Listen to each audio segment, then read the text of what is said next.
বাংলাদেশ এর একটি elite force হিসেবে 2004 সালে জন্মলগ্ন থেকে অবৈধ অস্ত্র ও গোলাবারুদ উদ্ধার, মাদক বিরোধী কার্যক্রম, শীর্ষ সন্ত্রাসী, চরমপন্থী, জলদস্যু ও সন্ত্রাস দমন, কিশোর গ্যাং নির্মূল, নাশকতাকারী এবং চাঞ্চল্যকর হত্যাকাণ্ডের আসামি গ্রেফতার সহ আইন শৃঙ্খলা রক্ষায় গুরুত্বপূর্ণ ভূমিকা পালন করে আসছে। উপস্থিত সাংবাদিকবৃন্দ, অন্যান্য আইন শৃঙ্খলা রক্ষাকারী বাহিনীর ন্যায় র্যাব ফোর্সেসও দেশের আইন শৃঙ্খলা পরিস্থিতি স্বাভাবিক রাখতে নিরলস কাজ করে যাচ্ছে। সাম্প্রতিক সময়ের বেশ কিছু চাঞ্চল্যকর অপারেশনের সাফল্য আপনাদের সামনে এখন আমি উপস্থাপন করতে যাচ্ছি। সাম্প্রতিক সময়ে বিভিন্ন অভিযান পরিচালনা করে ক্লুলেস হত্যা মামলার রহস্য উন্মোচন করে প্রায় 1,500-এরও বেশি আসামিকে গ্রেফতার করা হয়েছে। বিভিন্ন সময় অভিযান পরিচালনা করে 6 শতাধিক জন ধর্ষণের অভিযোগে অভিযুক্ত আসামিকে আমরা গ্রেফতার করতে সক্ষম হয়েছি। এবছর জানুয়ারি মাসে কক্সবাজারের প্রত্যন্ত এলাকা হতে অপহৃত 18 জন বনকর্মীকে উদ্ধার করেছে র্যাব এবং অপহরণ মামলায় প্রায় 468 জন আসামিকে গ্রেফতার করেছে দেশের বিভিন্ন স্থান থেকে।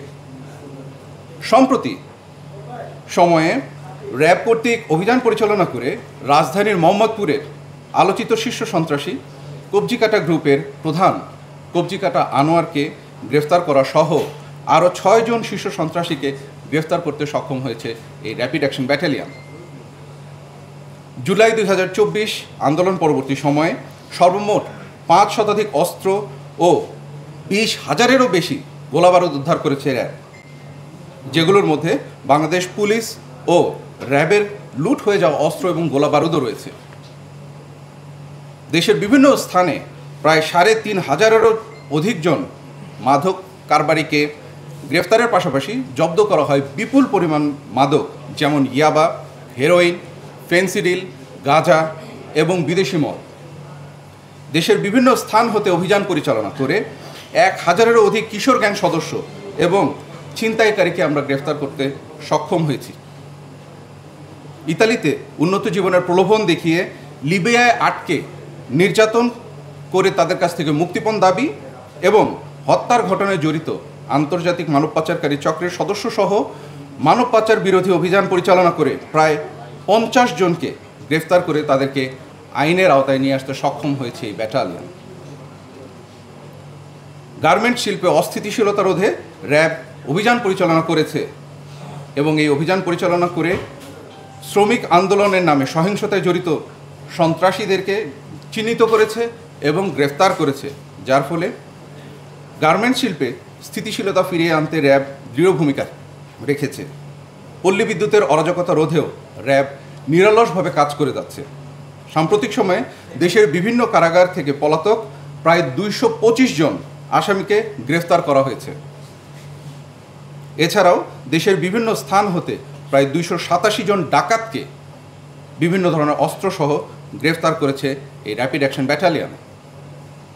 দ্রব্যমূল্যের ঊর্ধ্বগতি রোধে র্যাব কর্তৃক মোবাইল কোর্ট পরিচালনা করা হচ্ছে প্রায়ই, এবং সাম্প্রতিক সময়ে প্রায় 1,75,00,000 টাকার অধিক জরিমানা করা হয়েছে এবং বিভিন্ন সময়ে এর সাথে জড়িতদেরকে আইনের আওতায় আনা হয়েছে। এছাড়াও পরিবেশ রক্ষায় অবৈধ ইট ভাটা উচ্ছেদ অভিযান পরিচালনা করেছে এবং মোবাইল কোর্টের মাধ্যমে তাদেরকেও আইনের আওতায় আনা হচ্ছে। গত বছর দেশের দক্ষিণ এবং উত্তরাঞ্চল সহ বিভিন্ন জেলায় বন্যা প্লাবিত হয়। এ সময় র্যাব ফোর্সেসের পক্ষ থেকে বন্যার্তদের সহায়তা প্রদান করে প্রায় 24 টন ত্রাণ বিতরণ করা হয় এবং বিনামূল্যে চিকিৎসা সেবা প্রদান করা হয়। এছাড়াও বন্যার্তদের সহযোগিতায় র্যাব সদস্যদের 1 দিনের বেতন প্রধান উপদেষ্টার ত্রাণ তহবিলে প্রদান করা হয়। ভয়াবহ এই বন্যায় গর্ভবতী মহিলা, নবজাতক শিশু ও বৃদ্ধসহ পানিবন্দীদেরকে র্যাবের সদস্যগণ উদ্ধার করেছে। প্রিয় সাংবাদিকবৃন্দ, আপনারা রাষ্ট্রের দর্পণ স্বরূপ। আপনারা দর্পণ হিসেবে অপরাধ দমনের ক্ষেত্রে গুরুত্বপূর্ণ ভূমিকা পালন করে আসছেন। আপনাদের এই কাজে র্যাব ফোর্সেস সম্পূর্ণ সহযোগিতা প্রদান করবে। একই সাথে আমরা আপনাদের কাছ থেকেও সম্পূর্ণ সহযোগিতা আশা করি। এ পর্যায়ে আমি পবিত্র ঈদ উল আজহাকে কেন্দ্র করে